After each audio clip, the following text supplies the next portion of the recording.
Bien, rebonjour tout le monde. On continue donc avec cette. Oui, pardon. Oui, on continue avec cette nouvelle table ronde urbanisme et santé environnementale. Il ne vous a pas échappé qu'avec la précédente table ronde et la qualité de l'air intérieur et extérieur, il s'agissait déjà d'urbanisme. Hein, on était de plein pied dans l'urbanisme et que les causes sont urbanistiques et les solutions à apporter à la qualité de l'air tant intérieur qu'extérieur sont aussi urbanistiques. Donc voilà, en bonne partie. Donc aujourd'hui, il nous manque seulement, la plupart des intervenants sont là, sauf Chemla, qui devait représenter le réseau Ville Santé de l'OMS et la ville de Nice. Malheureusement, il n'est pas parmi nous. Je suis là. Donc, je suis là. Vous êtes là? Je suis en visio. Ah, vous êtes en visio, formidable. Bon, ben, je vous ai pas été informé que vous. Nous sommes au complet. Parfait, génial. Bon, alors très bien. Alors, je voulais rapidement faire une petite introduction très rapide sur les rapports entre urbanisme et santé environnementale. Est-ce que vous pouvez lancer les quelques diapos que je vous ai préparés? Non? Vous ne les avez pas? Bon, ben, tant pis. Alors, on va démarrer. Ça fait rien. On va démarrer avec les questions. Alors, je vais m'adresser tout de suite à Christine Nedelec, qui représente ici la société civile. Hein. Christine Nedelec est présidente de l'association FNE Paris, SOS Paris. Elle est également vice-présidente de FNE Île-de-France et membre du Césaire Île-de-France. Alors, j'ai quelques questions en vrac à lui poser, donc à peu près une dizaine de minutes pour y répondre, si vous arrivez. Alors, ma première question, est-ce que la santé environnementale est devenue un domaine d'action et de préoccupation important pour votre association? Et comment est-ce que vous mobilisez cet argument dans vos actions, voire même dans des procès en justice? Je pense par exemple à deux cas à Paris récents, ville multistrate et projet Millarbe, qui étaient pratiquement sur le périphérique de Paris, qui ont été annulés par le tribunal administratif de Paris pour des raisons de santé environnementale. Donc, est-ce que ce genre de procès peut faire jurisprudence, hein? D'autre part, est-ce que la ville de Paris, qui dispose d'un plan santé-environnement et même d'un adjoint à la santé environnementale, est-ce qu'elle est suffisamment à l'écoute des réclamations, des exigences des associations, hein? Est-ce qu'elle est à votre écoute? Et est-ce que les habitants prennent en compte eux-mêmes cette dimension et ce qu'ils savent de quoi il s'agit quand on parle de santé environnementale? Qu'est-ce que vous faites pour les sensibiliser et les informer davantage? Et que faudrait-il faire, hein, pour les mobiliser donc, sur cette question majeure? Voilà. Je vous laisse essayer de répondre en 10 minutes à cet ensemble de questions. Merci. Merci beaucoup, Albert. Alors, il faut savoir que France Nature Environnement Paris s'est quasiment constitué sur ces questions de santé environnementale. Nous ne sommes pas au pied du Mont Blanc. La situation à Paris, elle est assez critique du point de vue environnemental. Quasiment plus de nature. Une situation d'exposition à la pollution majeure.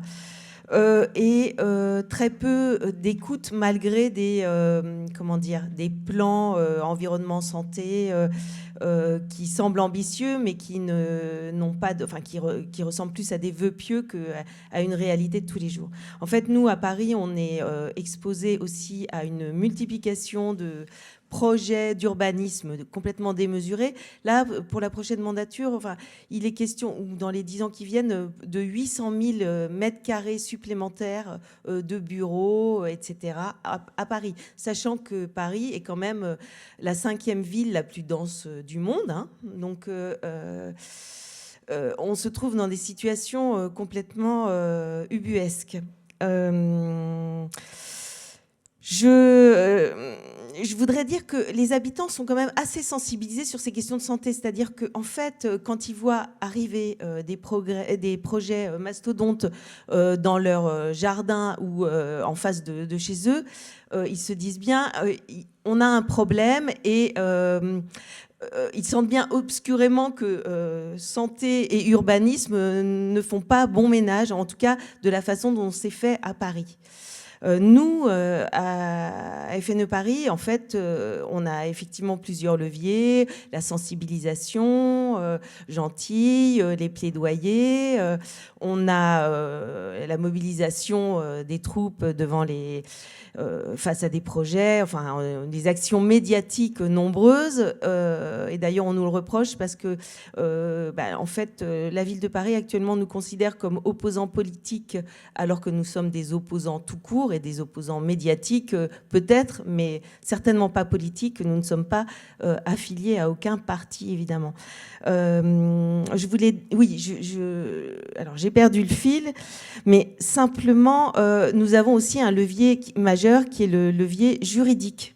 Et effectivement, nos actions sont assez embêtantes vis-à-vis des projets actuels parce qu'on s'est rendu compte qu'on pouvait gagner sur le plan de la santé environnementale et l'exposition des populations ou la surexposition à des pollutions à laquelle elles ne devraient pas être exposées. Donc, vous vous doutez que quand on prévoit des projets de construction sur le périphérique, qui est quand même pas un lieu tout à fait neutre en matière de pollution, eh bien, évidemment, c'est pas du tout bon pour la santé. Et le tribunal a jugé en notre faveur, effectivement, récemment, des projets donc, de ce type. Mais ça n'empêche pas la ville de continuer à autoriser des projets de construction sur les talus du périphérique, etc.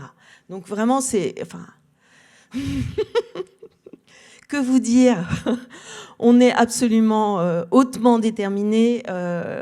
Pour nous, cette question de santé environnementale, elle est majeure et finalement, c'est la question de tous. On est évidemment à fond pour un GIEC de la santé environnementale et défendre cette question de la santé environnementale, c'est défendre la vie en fait et... J'espère que tout le monde est d'accord pour la défendre, et nos politiques en particulier. Et particulièrement pour sensibiliser les habitants, qu'est-ce que vous faites?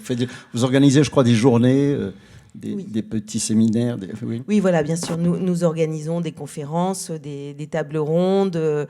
Nous faisons effectivement tout ce que nous pouvons pour sensibiliser les populations. Mais elles sont déjà relativement sensibilisées. Mais j'avoue qu'après une journée de discussion parmi vous, je m'aperçois qu'il y a beaucoup de sujets à déployer au sein de nos associations. Et c'est vrai qu'entre...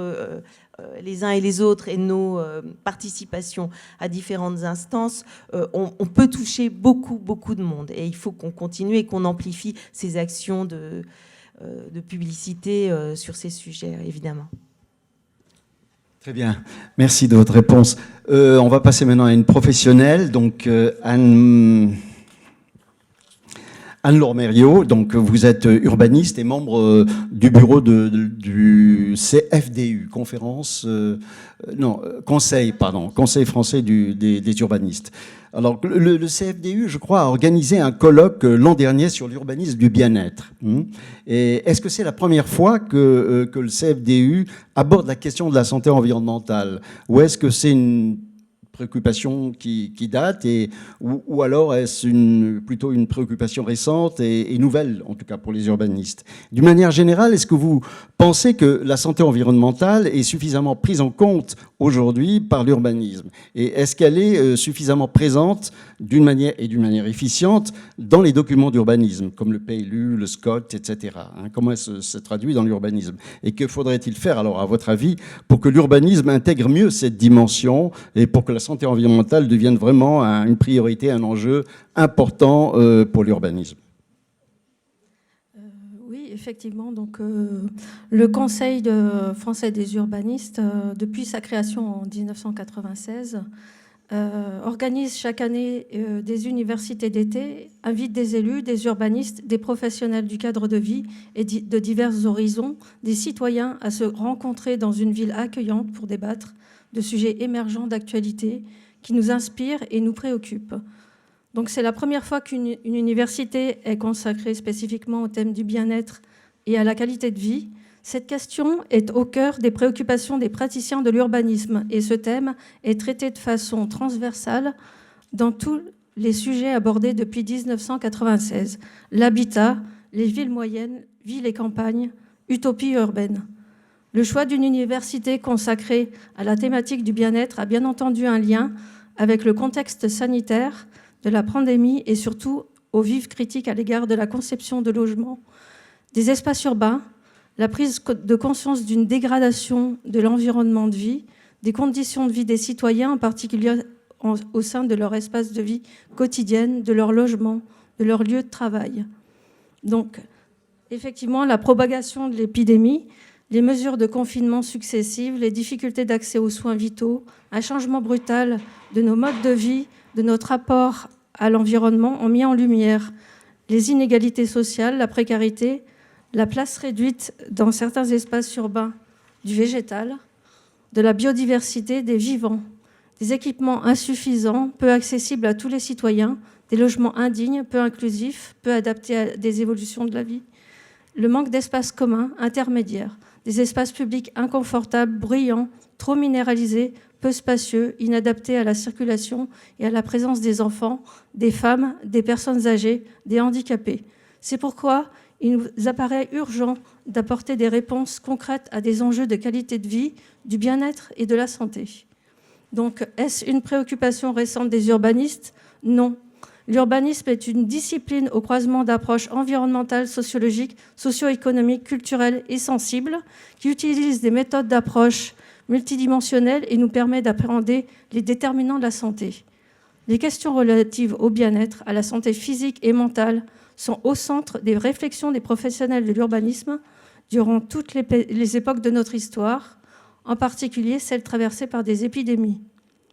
Nous menons des réflexions et sommes une force de proposition pour créer ou recréer des formes urbaines propices à la vie collective des citoyens, concevoir des espaces où il fait bon vivre, où sont présentes les conditions pour prendre soin de soi et des autres, et sont présents tous les services et les équipements pour se nourrir, se loger, se déplacer en toute sérénité et sécurité, se cultiver, s'épanouir avec la culture, répondre aux besoins et à la satisfaction du corps et de l'esprit.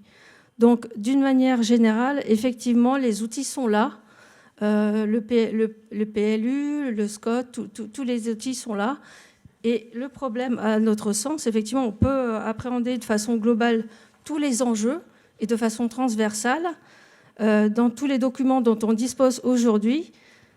Et le souci, c'est effectivement donc d'appliquer peut-être d'autres méthodes, en tout cas de se préoccuper à une échelle plus petite, notamment à l'échelle de ces certains secteurs, de tous les enjeux qui sont liés à la fois à l'environnement bâti, donc traiter toutes les interfaces entre le bâti et les espaces publics, donc tout ce qui est les espaces intermédiaires.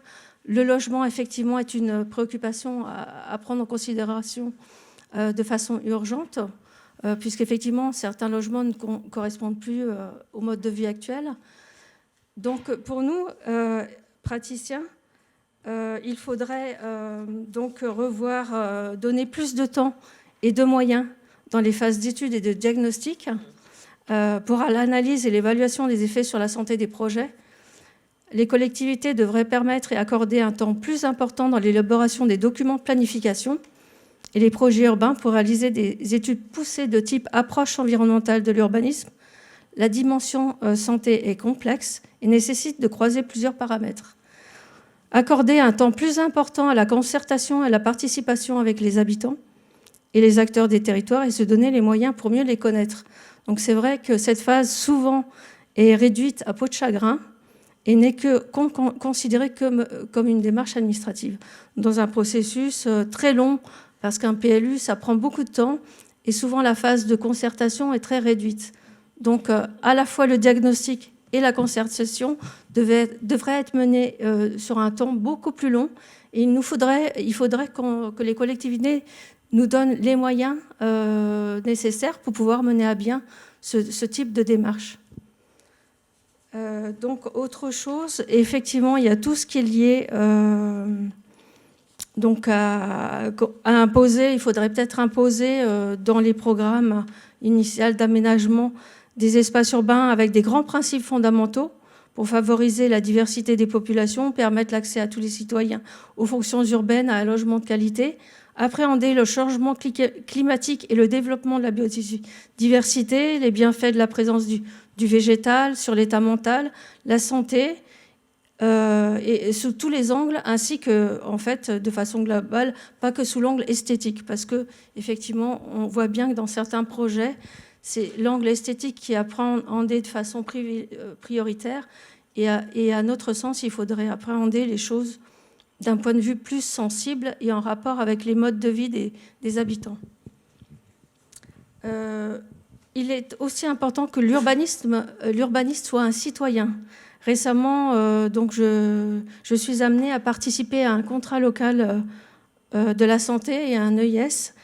Et il faudrait que les urbanistes soient partie prenante dans ce type de démarche et impliqués avec tous les acteurs de la santé qui sont présents autour de la table pour pouvoir justement appréhender les choses de façon bien transversale et non pas segmentée comme c'est le cas aujourd'hui entre toutes les disciplines.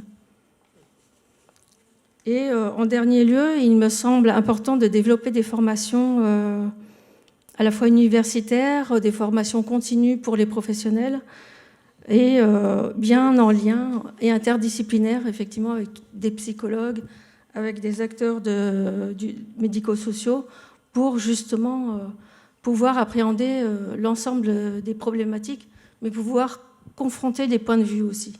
C'est récemment que j'ai constaté qu'il est important de pouvoir discuter avec l'ensemble des partenaires dans ce type de procédure. Bon, merci de votre réponse. Mais selon vous, les urbanistes sont aujourd'hui suffisamment au fait de la crise sanitaire qui sévit, outre évidemment la pandémie, je parle de l'épidémie de maladies chroniques.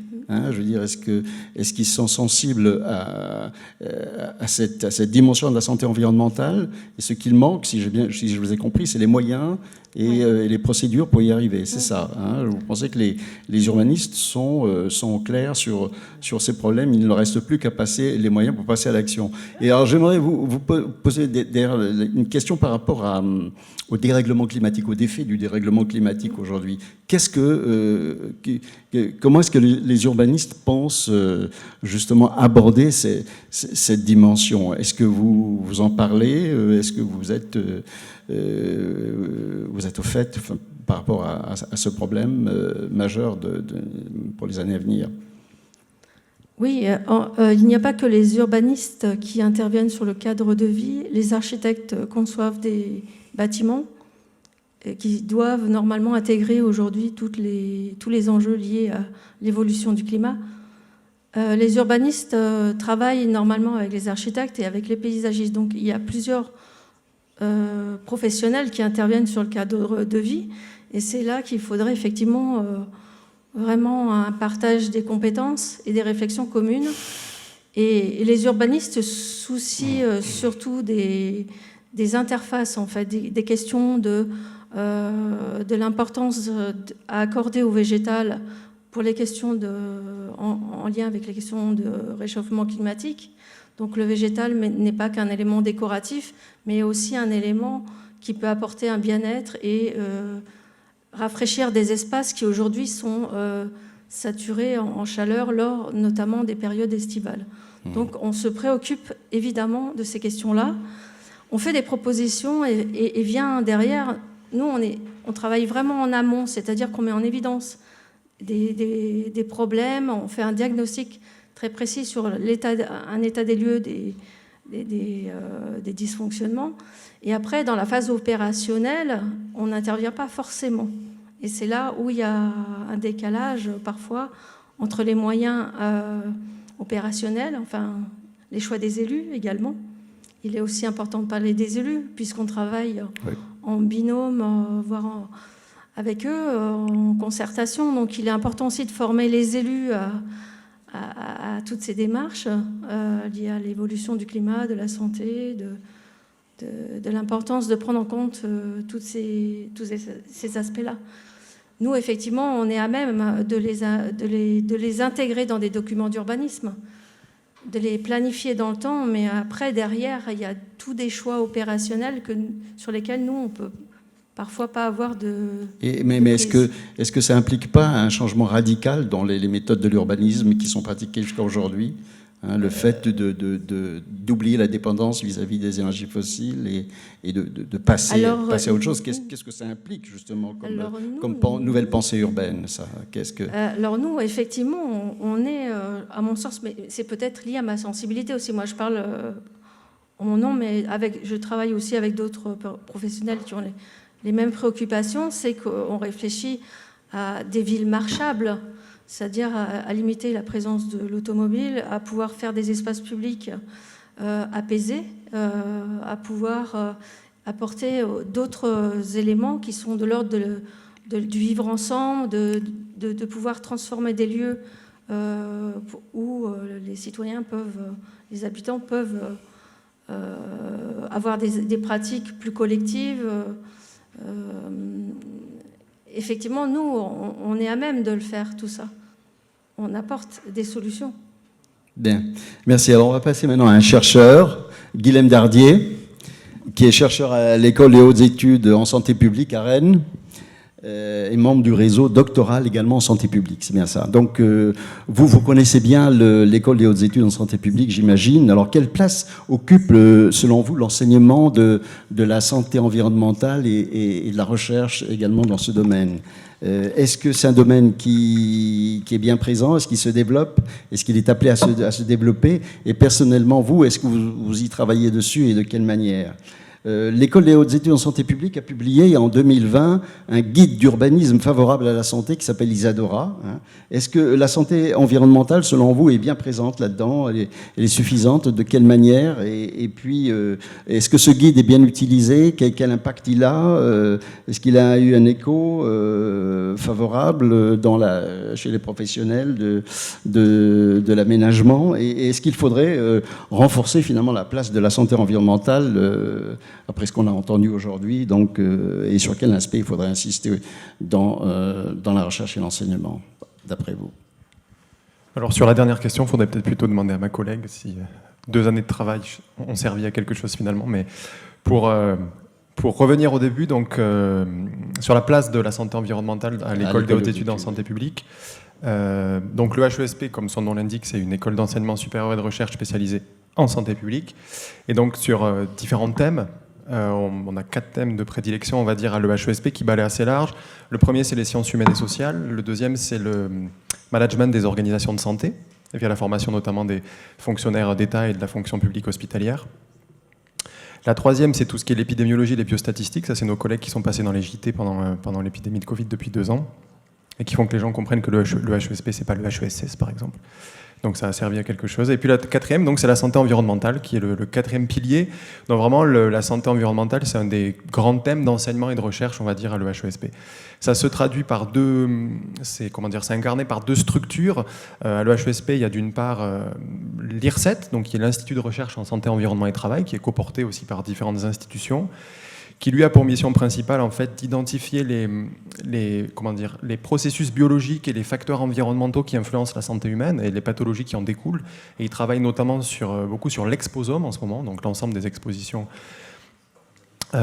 environnementale d'une personne tout au long de sa vie. Et puis, c'est aussi la santé environnementale incarnée entre guillemets par un département de recherche et d'enseignement interne à l'école, cette fois-ci, qui s'appelle le département des sciences en santé environnementale. Et donc, depuis à peu près une dizaine d'années, on va dire, à l'intérieur de des personnes, des représentants, des membres de ces 2 structures, on crée une équipe de recherche, de formation et d'expertise interdisciplinaire qui s'appelle URBACET, et donc pour Urbanisme, Aménagement, Santé, Environnement et Territoire, depuis 2010-2011 maintenant, et qui est donc, on est à peu près une dizaine au gré des contrats, des mutations et autres mouvements de ressources humaines, et qui donc du coup travaille sur ce concept un peu fascinant mais très complexe de l'urbanisme favorable à la santé. Donc pour rappeler en 2 mots, l'urbanisme favorable à la santé, c'est un concept qui est apparu à peu près au tournant des années 2000, qui a été porté d'abord par l'OMS, et puis il y a eu différentes publications, et qui part du principe assez simple que l'urbanisme, ça agit, ça a un impact assez fort sur différents facteurs individuels, sociaux, environnementaux, qui eux-mêmes affectent la santé humaine. Ça joue sur les possibilités d'activité physique des personnes, sur la qualité de l'air qu'on respire, sur le bruit, ça joue aussi sur les possibilités d'interaction sociale dans les espaces publics, etc., etc. Et du coup, ça fait assez naturellement de l'urbanisme un levier assez fort de santé publique. Et donc, ça nous invite à agir pour un urbanisme favorable à la santé. C'est un peu ça le concept. Donc, à l'EHESP plus particulièrement, et en France, il est porté depuis 2010. Et récemment, depuis quelques années, je pense que la Covid y est pour quelque chose, on voit que l'OMS, et notamment l'OMS et d'autres instances internationales s'y intéressent de plus en plus. Et donc l'Organisation mondiale de la santé a notamment publié il y a quelques jours un répertoire en ligne des ressources pour, si on veut s'intéresser et travailler sur la santé urbaine. Et vraiment, ils sont en train de se structurer sur ça. Et donc, pour revenir à l'EHESP et en France avec nos différents collègues, on travaille l'urbanisme favorable à la santé, on bosse sur 3 axes pour répondre à votre deuxième question. Le premier axe, donc c'est un peu nos 3 stratégies pour développer l'urbanisme favorable à la santé. Le premier axe a été de un peu cadrer ce que c'est le concept, sur quoi on bosse. Et donc pour ça, on a travaillé sur un cadre de référence et sur essayer de commencer à cartographier les impacts qu'ont certaines composantes de l'aménagement sur la santé. On s'est notamment d'abord intéressé aux effets sur la santé des espaces verts urbains. Il y a eu des publications sur ça, et puis ensuite sur les différentes autres composantes de projet, pour nous permettre, parce que pour essayer de considérer les impacts sur la santé dans un sens très écosystémique des projets d'aménagement, il faut avoir un cadre, des outils conceptuels pour les considérer, ces impacts-là. Donc ça a été notre premier travail un peu, c'est de travailler sur qu'est-ce que c'est notre objet. Le deuxième, une fois qu'on s'est dit sur quoi on bosse, c'est avec qui on travaille. Et c'est là aussi où il faut aller chercher des alliés dans ça.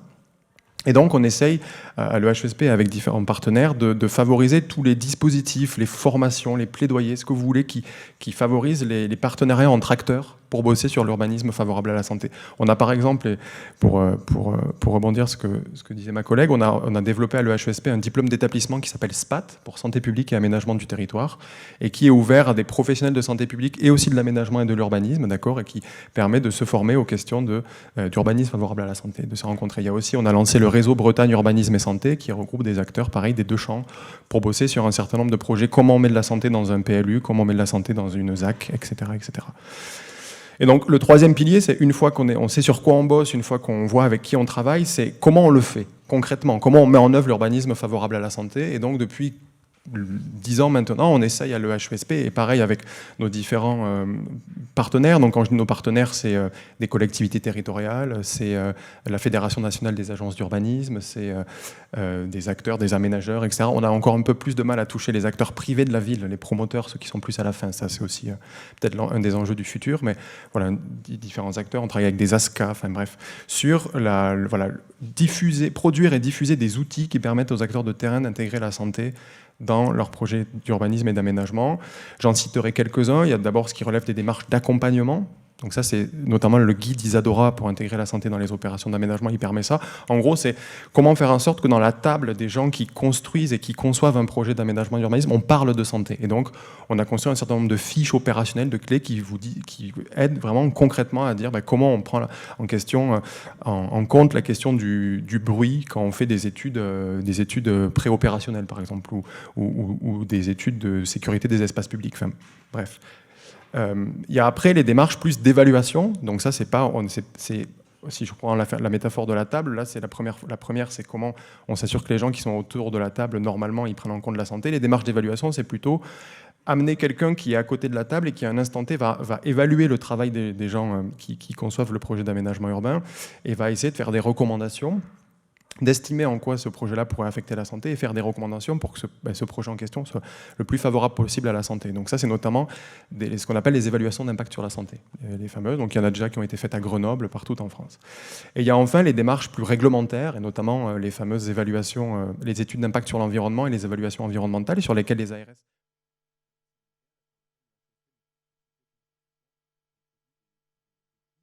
pour aider les ARS à faire les avis les plus éclairés possibles en la matière. Donc voilà un petit peu les différents leviers, comment on essaie de travailler, mais c'est un champ qui se structure et sur lequel il y a encore beaucoup à faire. Par exemple, qu'est-ce qu'il faudrait encore pousser et faire? Il y a il y a beaucoup de... La question notamment des acteurs privés de la ville, c'est vrai que c'est quelque chose aujourd'hui on arrive à travailler de plus en plus avec des collègues urbanistes, des collègues aménageurs, mais c'est des années de sensibilisation croisée, d'acculturation. Mais on sait aussi aujourd'hui que la fabrique de la ville, elle est hybride. Il y a des grands acteurs des services du numérique qui sont là. Il y a des acteurs des promoteurs immobiliers notamment. Et ça, c'est des personnes des groupes professionnels, des corps qu'on a encore qu'on arrive moins à pénétrer aujourd'hui et qu'il faudrait peut-être un petit peu plus. Toutes les possibilités autour de la ville intelligente et les différents modèles de smart cities, ce que ça va impliquer aussi en termes d'évolution, de gouvernance des risques environnementaux, c'est aussi quelque chose sur lequel on étudie. Et puis peut-être comment on pourrait mieux appliquer et adapter nos outils à l'aménagement urbain en zone périurbaine, voire en zone rurale. Et c'est vrai qu'aujourd'hui, on est encore un petit peu trop centré peut-être sur les grandes communautés urbaines et agglomérations et métropoles, en tout cas en France. Sur la question du climat, par exemple, pour reprendre la question que je posais tout à l'heure, est-ce que l'urbanisme favorable à la santé est amené à bouger radicalement par rapport à cette traditionnelle approche de l'urbanisme jusqu'à présent? Est-ce que l'urbanisme, qui a été, on va dire, pour schématiser, entièrement basé sur les énergies fossiles, à partir du moment où on envisage de sortir des énergies fossiles, donc notre urbanisme doit être imaginé? Est-ce que vous travaillez aussi également là-dessus dans le futur? Est-ce que vous faites des prospectives dans ce domaine? Quelle attente? Oui, alors, sur la prise en compte stricto sensu du développement durable du changement climatique dans l'urbanisme, on a l'impression que les grands dogmes bougent et ont quand même pas mal bougé en la matière.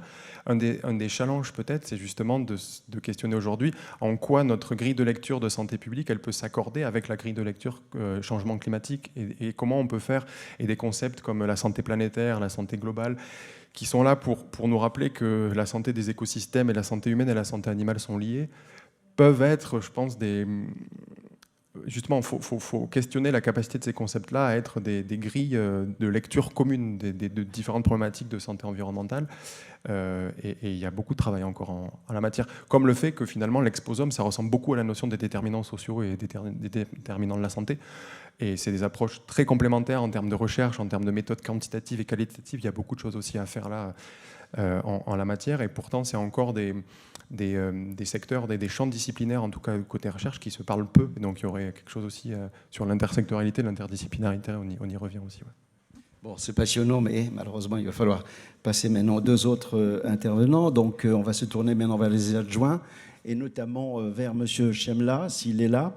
Oui. Oui. Rebonjour, et excusez-moi de vous avoir oublié, je ne savais pas que vous étiez en vidéo. Pas oublié. Non, j'ai été... Alors, donc vous avez une double casquette, vous êtes là en tant que représentant du réseau Ville Santé OMS, hein, dont vous êtes, je crois, vice-président, et puis vous êtes également adjoint à la santé à Nice. Et à l'écologie, c'est le même poste, c'est l'importance de la santé environnementale, justement. Ah, c'est très bien, parfait. Donc voilà, alors première question sur le réseau Ville Santé.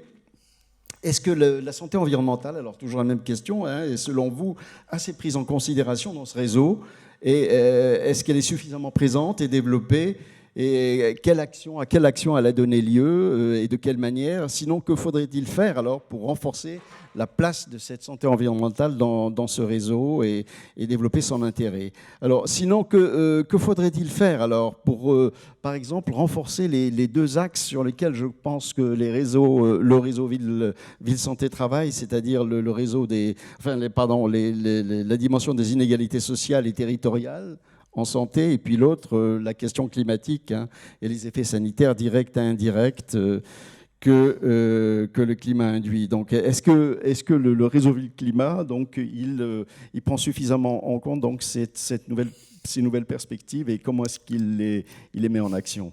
Voilà, c'est une vaste question, mais je vais essayer d'y répondre d'une façon très courte. Oui, bien sûr, par définition, hein, le réseau des villes OMS qui se réunit, il y a une interruption avec la Covid sur le plan du présentiel, mais malgré tout, on a maintenu des visios. C'est un point essentiel. La santé environnementale, et on le voit hein, aujourd'hui, et je vous remercie de m'avoir invité, la santé environnementale est un point essentiel. Ce qui est important de comprendre, c'est qu'il y a peut-être encore pour certaines villes un hiatus entre ce que pense, ce que propose, ce que construit le réseau en santé environnementale, et ce qui est bien compris aujourd'hui. Hein.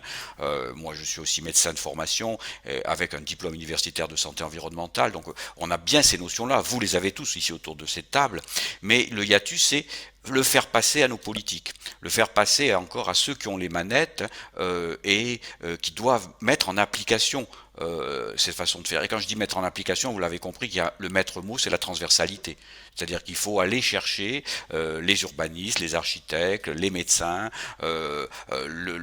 l'ensemble des participants, les réunir autour d'une table et au sein de l'ensemble d'institutions qui sont créées. Pour l'exemple de la ville de Nice, on a un conseil local de santé à l'intérieur duquel on a bien sûr inclus des urbanistes et des architectes. On a une agence d'architecture, une agence d'urbanisme qui est installée, à l'intérieur desquelles on a installé des médecins, des hygiénistes, des médecins infectiologues. Donc je crois que c'est cette notion qui doit être faite passer aux politiques.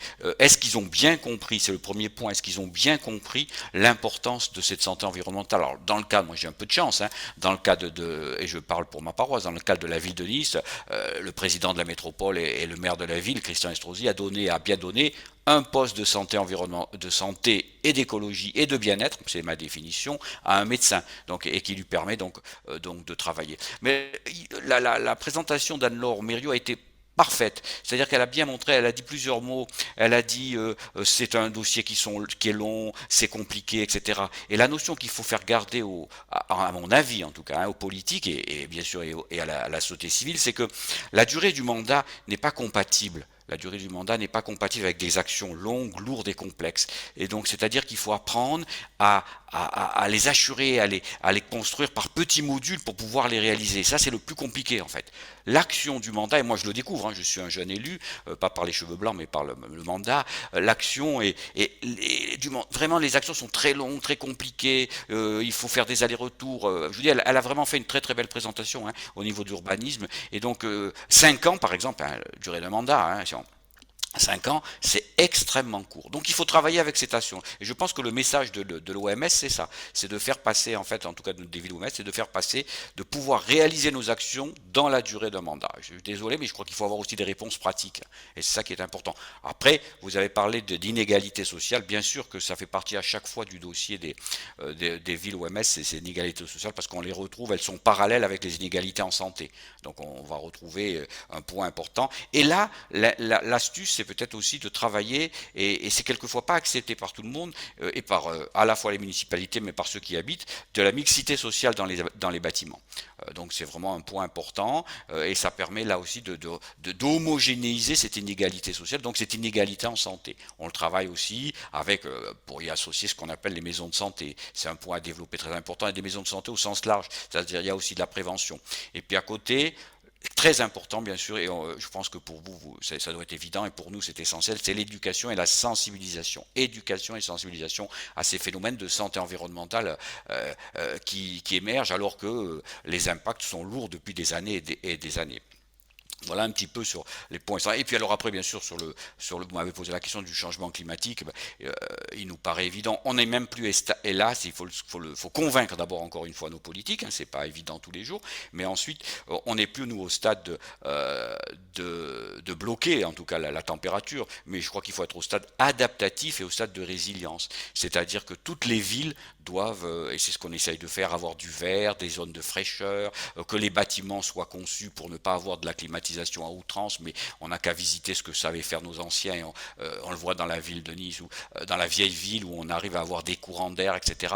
Mais là aussi, il ne faut pas jouer à l'apprenti sorcier, ça peut être intéressant, c'est-à-dire qu'il y a des règles. Moi je compare toujours le développement, l'écologie à un livre de grammaire, et si on ne veut pas faire de fautes, il faut bien connaître cette grammaire. Si vous allez mettre des zones de fraîcheur avec de l'eau stagnante, et je parle au moins parce qu'avec modestique pour la ville de Nice, vous allez développer du moustique et vous allez développer du chikungunya.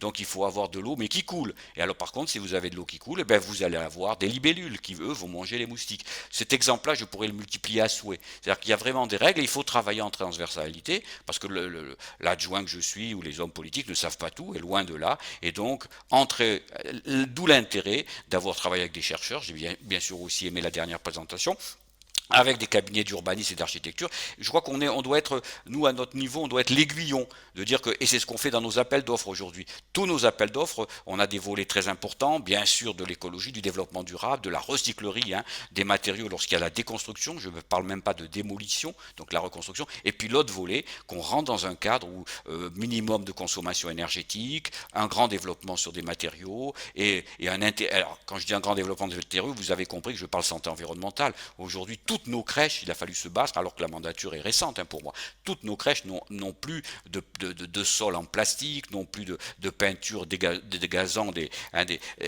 produits organiques volatiles. Ça a été un travail de folie, parce que quand on m'a dit que comment on le rentre dans nos appels d'offres, vous imaginez la façon de faire, et je voudrais imaginer le bouleversement qu'il faut produire, parce qu'on se met beaucoup de personnes aussi, beaucoup d'entreprises qui vivent de ça à dos, en disant on ne va plus utiliser vos produits, il faut que vous renouvelez. Voilà un petit peu, mais je crois que deux notions que je vais garder en conclusion pour faire court: transversalité et politesse aussi. Politesse et courtoisie, l'écologie, si vous voulez, ne doit pas être, à mon avis, encore une fois, je dis à modestie, ne doit pas être quelque chose de bouleversant et de choquant. Il faut expliquer pourquoi on le fait à nos concitoyens. Ville de Nice, on le sait, on a beaucoup de seniors. Si vous enlevez la voiture, qui est essentielle, on l'a vu tout le long dans ces débats, et en particulier la première partie, que j'ai adoré, je vous dis franchement en tant que médecin, que j'ai adoré, et sur lequel on va redonner de l'énergie pour remonter au créneau auprès de mes collègues adjoints. Il faut le faire en apportant un complément. On ne peut pas vous enlever une voiture à quelqu'un de 80 ans dans la ville, vous allez le tuer. Donc vous allez à l'encontre des phénomènes. Donc il faut tout de suite apporter vraiment le complément, des véhicules doux, ce qu'on fait nous, des tricycles qui vont venir chercher le senior, etc. Donc vous voyez, ce que je veux dire, c'est qu'il faut avancer en transversalité avec toute l'équipe, mais ce qu'on dit avec évidence. C'est sûr qu'aujourd'hui la santé environnementale doit être prise en compte. Elle tue nos enfants, si je veux résumer. Si on ne fait pas l'effort de comprendre que les particules fines, les pesticides, je vous dis, en étant médecin et en travaillant en neurochirurgie en plus, c'est-à-dire en voyant des Parkinson, on peut très très bien imaginer vraiment j'ai sous les yeux l'impact de l'importance de les particules, donc de la santé environnementale. Bravo. Oui, effectivement. Donc, pour la ville de Nice, vous avez commencé à nous donner quelques exemples. Est-ce que vous pouvez nous illustrer par des aménagements concrets comment ça se traduit dans la ville de Nice, par exemple? Et est-ce que le fait d'appartenir à ce réseau Ville Santé de l'OMS apporte un bénéfice à la ville, et lequel qu'est-ce que ça apporte comme positif? Alors la première chose, c'est comme pour le reste, moi je dois donner aussi un coup de chapeau à André Sicolella qui m'a aussi sensibilisé, c'est important. Alors avant d'être élu, je m'occupais d'une association, et donc il m'a vraiment sensibilisé à ce phénomène-là, et qui m'a permis de m'orienter vers la santé environnementale, sincèrement. Alors, bon, ça apporte quoi? D'abord, ça apporte vraiment de la sensibilité de nos élus. C'est très important. Alors, je répète encore une fois, à beaucoup de modestie, je parle pour la ville de Nice. Je ne sais pas ailleurs si les élus sont mieux formés, mais il y a une notion de formation des élus et de formation des services. Parce que pour les services, quand vous leur dites, vous imaginez, il faut qu'on supprime tous les plastiques, on supprime, dans les appels d'offres, c'est complexe. Deux exemples. Notre restauration scolaire, et ça c'est par le travail bien sûr de l'importance des villes OMS et du réseau qui a sensibilisé, notre restauration scolaire n'a plus de barquettes en plastique.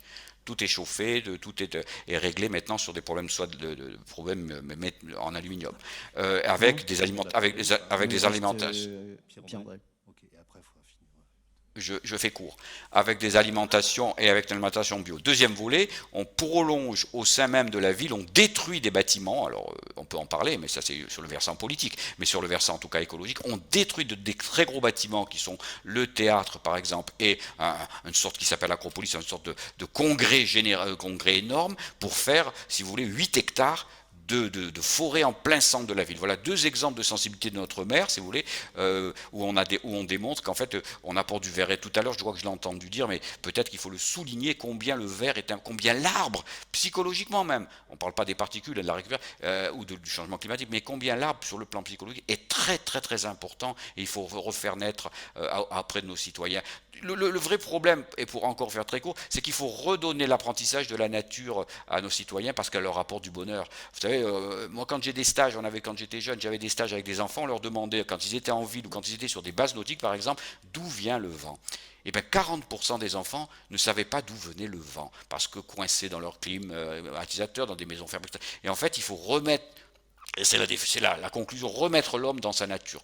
Tout doit être fait dans une ville aujourd'hui pour le remettre dans sa nature. Voilà, en gros. Mais faites attention, tombe toujours, il y a un revers. Vous parlez environnement, vous parlez protection, vous parlez de diminution complètement de la consommation d'énergie, c'est-à-dire que vous allez mettre au rez-de-chaussée des magasins, au premier étage l'école, au troisième étage la maison, au quatrième étage le travail, et sur le rooftop, sur le toit, la salle de sport.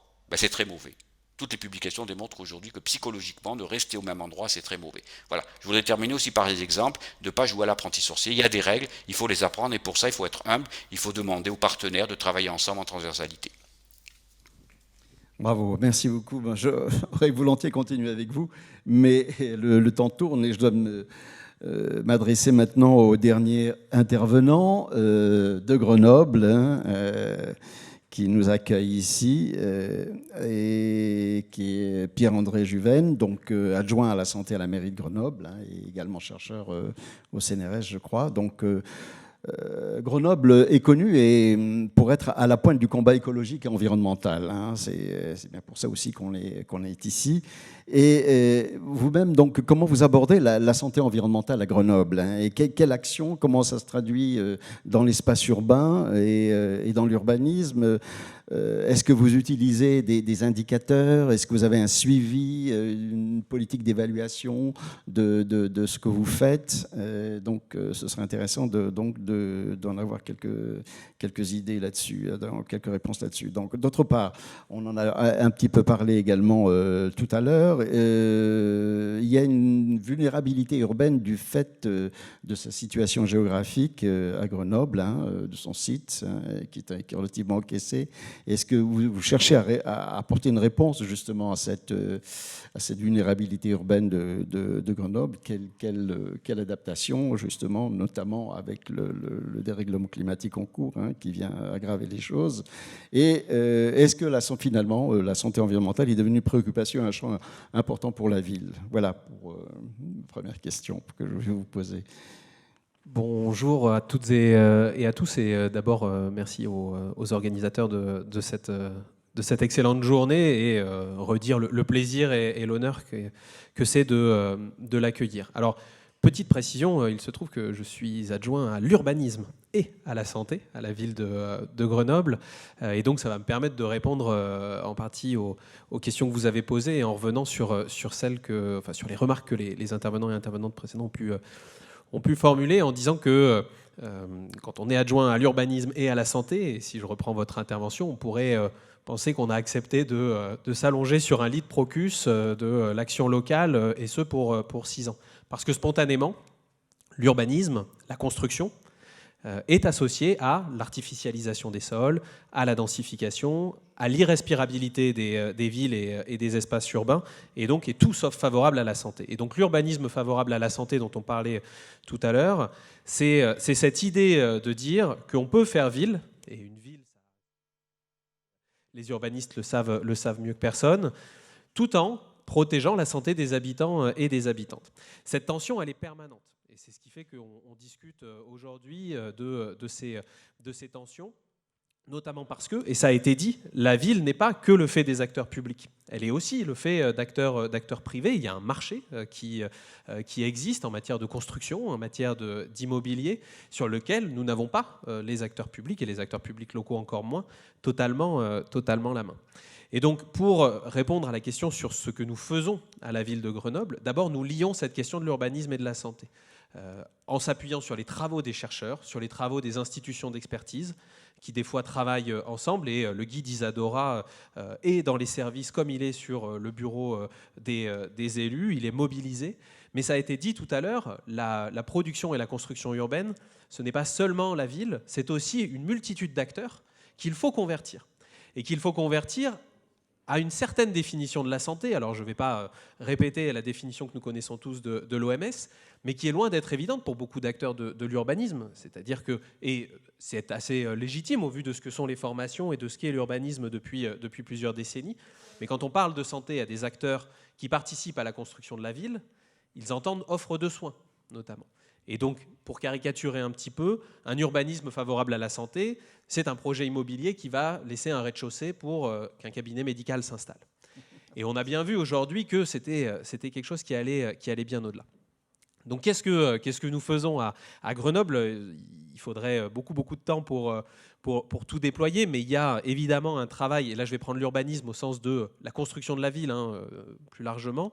Il y a évidemment tout un travail sur les mobilités et les espaces publics, et la place de la nature en ville, avec là aussi une tension qu'il faut pas éluder. C'est-à-dire que pour des habitants ou des habitantes, si on parle d'écologie, de santé, on peut vite s'imaginer des grands parcs, des grands espaces verts. Dans la plupart des cœurs métropolitains, ces fonciers pour disposer de tels espaces n'existent plus. Et la plupart des sols sont artificialisés. Et donc la question qui se pose pour les cœurs de métropole, c'est comment est-ce qu'on refait la ville sur la ville, avec une responsabilité par ailleurs vis-à-vis du territoire environnant. Parce que construire en ville, là où il y a des transports en commun, là où il y a des écoles, là où il y a des gymnases, c'est éviter de construire des logements dans des zones qui ne sont pas artificialisées, en périphérie de métropole. Et on sait que la France est un des pays où l'artificialisation des sols est parmi les plus importants. Et donc pour éviter cette artificialisation, il faut construire en ville. Parce qu'il y a une tension, encore une fois, sur la nécessité de produire du logement, et notamment du logement social, et la nécessité de produire des villes respirables. Et donc c'est là où tout le travail qui est fait à l'EHESP, à l'École des hautes études en santé publique, tout le travail qui est fait par les urbanistes, les chercheurs, encore une fois les instances d'expertise, est crucial sur la question des matériaux de construction, sur la question de la typologie de l'aménagement et de la façon dont on va penser un quartier, sur la façon dont on va demander à un aménageur et dont on va travailler avec lui pour qu'il prenne en compte des questions de santé qui vont au-delà, comme je le disais, du soin.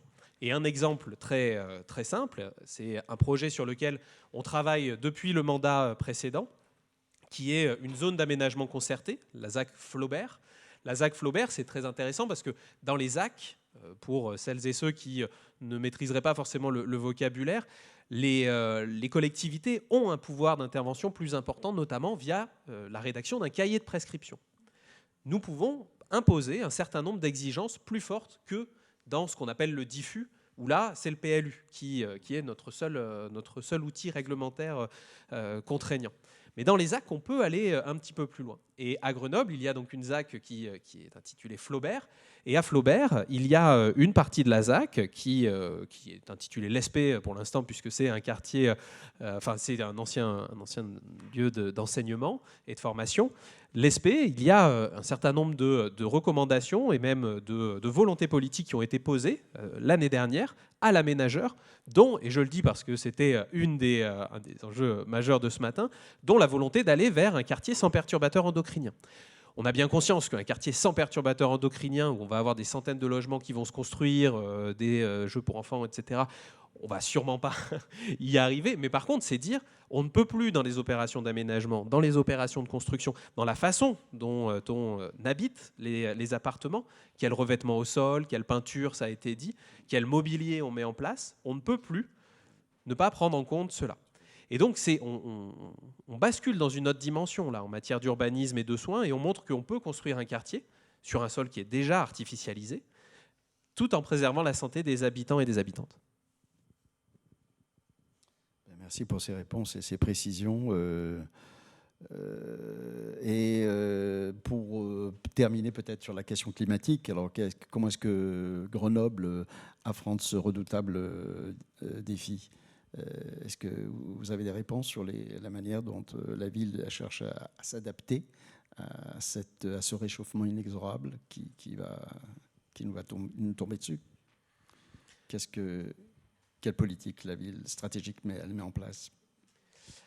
De la même façon que pour la qualité de l'air, il y a un travail d'abord et avant tout qui est de savoir de quoi on parle et de disposer des connaissances scientifiques les plus précises sur la ville. Et donc on a des études qui sont conduites sur la qualité de l'air via les équipes notamment de Rémi Slama et les travaux de Gaël Uzu qui étaient là tout à l'heure. Mais de la même façon sur ce qu'on appelle les îlots de chaleur urbains, nous travaillons avec des climatologues et des géographes pour mesurer, pour connaître l'état de la situation. On dit souvent que en 2040-2050, la ville de Grenoble sera exposée à plusieurs dizaines de jours de canicule l'été, et donc c'est maintenant. C'est ce que disait Richard Chemla, c'est maintenant qu'il faut prendre des décisions en matière de production urbaine pour que dans 10, dans 20, dans 30 ans, la ville soit respirable et soit vivable. Et que, par exemple, des personnes âgées ne soient pas obligées de fuir la ville ou d'avoir une fin de vie qui soit dans des conditions délétères du fait de la chaleur, ou qu'elles aient recours à des dispositifs de climatisation dont on sait qu'ils accélèrent le réchauffement des espaces urbains. Donc il y a un travail d'abord de connaissance à avoir, et ensuite, de la même façon que sur la pollution atmosphérique, c'est un travail infrastructurel qu'il faut engager sur les mobilités, sur les espaces publics, sur la place de la nature en ville et de la végétation, sur la qualité des appartements et des habitats. Et ça suppose, et il faut le dire aussi également, un certain nombre de rapports de force, c'est-à-dire que tout le monde n'est pas totalement convaincu par ces choses-là. Il y a des acteurs qui traînent encore des pieds face à ces constats-là. Et donc, il y a une nécessité, et c'est pour ça que des journées comme celle-là sont importantes, que la mobilisation des ONG et des associations est cruciale, que le rôle d'associations, encore une fois, comme le réseau Environnement Santé est primordial. Il faut non seulement aller convaincre, mais il faut aussi accepter à un moment donné de rentrer dans un rapport de force pour défendre pas une idée particulière de ce que doit être la ville, mais la santé des habitants et des habitantes. Merci beaucoup. On voit qu'est-ce qui reste à faire, c'est assez colossal. Et je cède la parole à la suite du colloque. Merci.